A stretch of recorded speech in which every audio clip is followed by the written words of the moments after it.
What's up? Wanted to hop on here and make a quick video. A client inside my coaching MBA mastermind asked a question about, what to charge clients, and it's a question that I see comes up a lot with coaches. Specifically, should I charge different amounts to different clients? And first of all, I'm going to say this whole thing is a little weird. I mean, I get it. Like if you went to a store and you found that the person before you paid $10 for a t-shirt and you paid $20, you might feel ripped off. So that's the thing that I think motivates coaches to be like, charge everybody the same.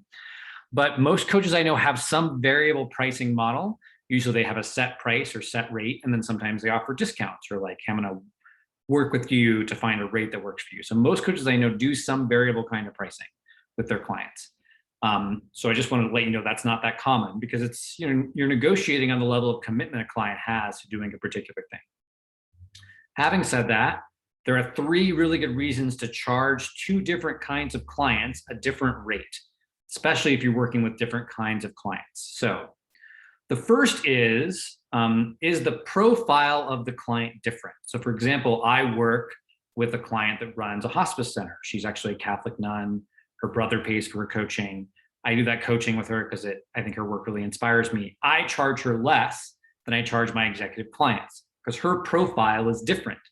The profile might be different too if you work with 2 different separate type of client groups, right? So I work with coaches and I work with founders or executives.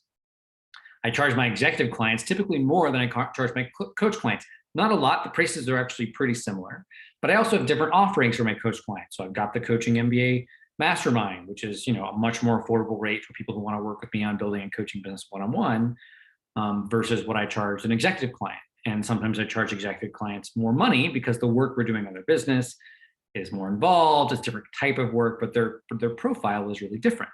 So that would be one reason to charge 2 different sets of clients different rates. That's number 1.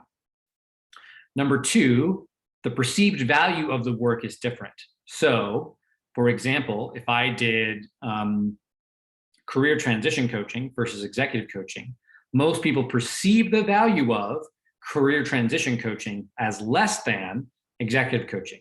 Now, I don't think that's actually true, but that's the perception in the marketplace. So if you have 2 specific products, 2 specific offerings, it could be you change what you charge in this offering because the perceived value is different. What I'd rather have you do as a coach is figure out how to differentiate this offering so that its perceived value is equal to what you charge to most clients. And I know most career transition coaches charge $1,000 per session or $1,000 for the whole package. I charge a little more. Let me explain to you why. Here's what they do. Here's what I do. Here's what you'll get with working with them. Here's what you'll get working with me. So if the perceived value is different, you can always up the perceived value or work on that perceived value. But you may charge a different amount because the perceived value is different, and you don't want to do that work where you acknowledge there's something else going on. The third reason is that the work is different. So it could be that the work, for example, in my mastermind, the work I do with coaches is different than the work I do one-on-one with executives. It's a group setting. People aren't getting my one-on-one attention. You don't get all your personal questions answered with me. You don't get the same level of attention working one-on-one with me than when you're working in a group.